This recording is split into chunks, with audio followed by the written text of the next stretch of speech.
সপ্তম শ্রেণীর ছাত্রীকে ধর্ষণ, অভিযুক্তকে পুলিশের হাতে তুলে দিল এলাকাবাসী। প্রতি শনিবার পরিচ্ছন্নতা কার্যক্রম চলবে বললেন ভূমিমন্ত্রী। ৮ ঘণ্টা যৌথ বাহিনীর মাদক বিরোধী অভিযানে ৩৬ জন গ্রেপ্তার। বন্ধ পাটকলগুলো চালু করে কর্মসংস্থান সৃষ্টি করা হবে জানালেন বস্ত্র ও পাট প্রতিমন্ত্রী।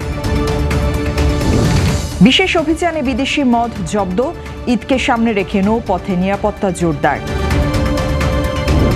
সবাইকে পরিষ্কার পরিচ্ছন্ন থাকার আহ্বান দুর্যোগ ব্যবস্থাপনা ও ত্রাণ মন্ত্রীর।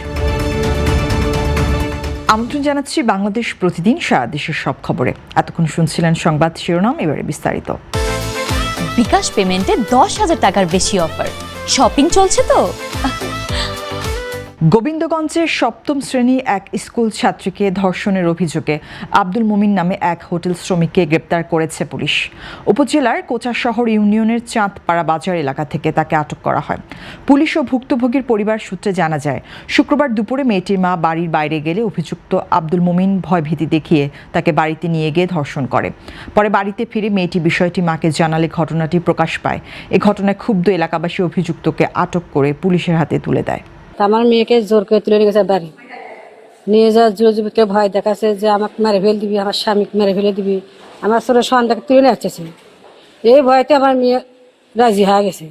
এখন থেকে প্রতি শনিবার সারা দেশে পরিষ্কার পরিচ্ছন্নতা কার্যক্রম পরিচালনা করা হবে বলে জানিয়েছেন ভূমিমন্ত্রী মিজানুর রহমান মিনু। শনিবার সকাল 10:30টায় রাজশাহী নগরীর পবা উপজেলায় খাল পরিষ্কার কর্মসূচির উদ্বোধনকালে তিনি একথা বলেন। ডেঙ্গু সহ মশাবাহিত রোগ প্রতিরোধে বারনই নদীর শাখা খাল পরিষ্কার করে কার্যক্রমের উদ্বোধন করেন মন্ত্রী। পবা উপজেলার বায়া ব্রিজের নিচে এ কর্মসূচি শুরু করা হয়। এ সময় তিনি আরও বলেন, সরকারের উদ্যোগে প্রতি শনিবার এমপি ও মন্ত্রীরা নিজ নিজ এলাকায় নদী, খাল, বিল সহ অপরিষ্কার স্থান পরিষ্কারের তদারকি করবেন। এজন্য কোনো আনুষ্ঠানিকতা বা বেলুন ওড়ানোর কোনো প্রয়োজন নেই।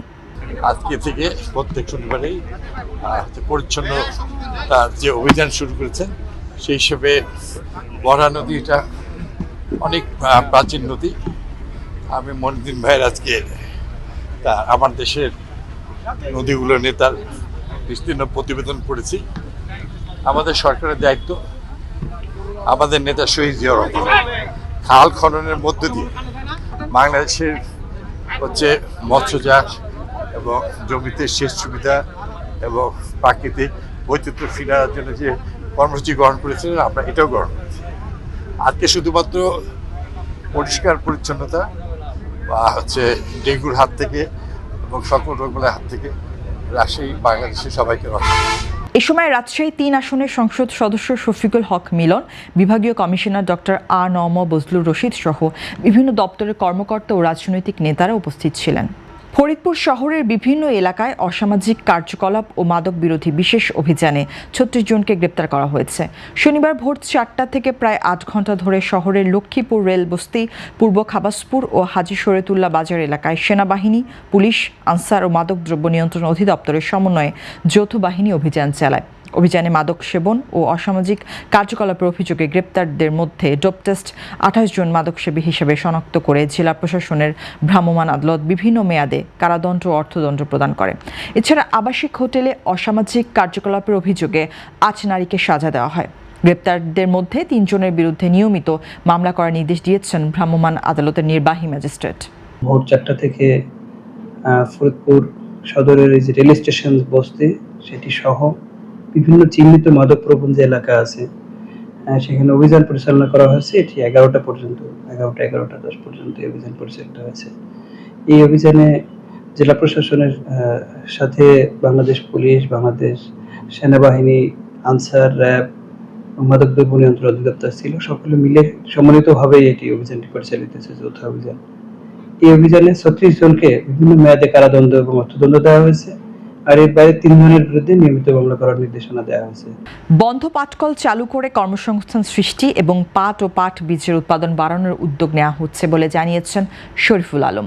14 মার্চ শনিবার দুপুরে ভান্ডারিয়া টেক্সটাইল ভোকেশনাল ইনস্টিটিউট প্রকল্পের কার্যক্রম পরিদর্শন শেষে তিনি এসব কথা বলেন। তিনি বলেন, পাট বাংলাদেশের ঐতিহ্য ও সংস্কৃতির অংশ। সরকার পাট খাতে বৈচিত্র্য আনার পাশাপাশি বন্ধ মিলগুলো চালু করে কর্মসংস্থান তৈরির পরিকল্পনা করছে। একই সঙ্গে প্লাস্টিকের বিকল্প হিসেবে পাট ও চট পাটজাত পণ্যের ব্যবহার বাড়াতে সরকারি দপ্তর সহ বিভিন্ন ক্ষেত্রে উদ্যোগ নেওয়া হচ্ছে। এ সময় বস্ত্র ও পাট মন্ত্রণালয়ের সচিব বিলকিস জাহান রিমি, গণপূর্ত বিভাগের নির্বাহী প্রকৌশলী মোহাম্মদ শহীদুল ইসলাম সহ স্থানীয় রাজনৈতিক নেতৃবৃন্দ উপস্থিত ছিলেন। মোংলায় বিদেশি জাহাজ থেকে পাচারকৃত 10 লাখ টাকা মূল্যের 197 বোতল বিদেশি মদ জব্দসহ এক মাদক কারবারিকে আটক করেছে বাংলাদেশ কোস্টগার্ড।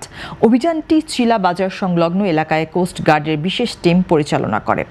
আটক মাদক কারবারির নাম অভিজিৎ পারই শান্ত। জব্দকৃত মাল ও আটককৃতকে মোংলা থানায় হস্তান্তর করা হয়েছে। কোস্টগার্ড জানান, মাদকের ভয়ালো থাবা থেকে তরুণ প্রজন্মকে রক্ষা এবং ঈদে নৌপথে জননিরাপত্তা নিশ্চিত করতে এ ধরনের অভিযান অব্যাহত রাখা হবে।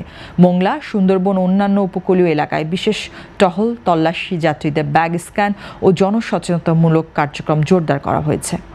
ডেঙ্গু সহ মশাবাহিত রোগ প্রতিরোধে সচেতনতা বাড়াতে আসাদুল হাবিব দুলুর নেতৃত্বে লালমনিরহাটে জনসচেতনতা র্যালি ও পরিষ্কার পরিচ্ছন্নতা অভিযান অনুষ্ঠিত হয়েছে। সদর উপজেলা প্রশাসন ও বড়বাড়ি ইউনিয়ন পরিষদের আয়োজনে বড়বাড়ি বাজার থেকে একটি র্যালি বের হয়ে বাজার প্রদক্ষিণ করে শিমুলতলা বাজারে গিয়ে শেষ হয়। র্যালি শেষে মন্ত্রী বলেন, প্রধানমন্ত্রীর নির্দেশনা অনুযায়ী সবাইকে পরিষ্কার পরিচ্ছন্ন থাকতে হবে এবং কোথাও যেন ময়লা বা জমে থাকা পানি না থাকে সেই বিষয়ে সচেতন হতে হবে। ডেঙ্গুর বিস্তার রোধে এ ধরনের কার্যক্রম ধারাবাহিকভাবে চলবে বলেও জানান তিনি। আমাদের মাননীয় প্রধানমন্ত্রী একটা নির্দেশনা দিয়েছে যাতে মানুষ পরিষ্কার পরিচ্ছন্নতার উপর গুরুত্ব দেওয়া হয়, যাতে কোথাও নোংরা আবর্জনা জমে না থাকে, পানি যাতে জমে না থাকে।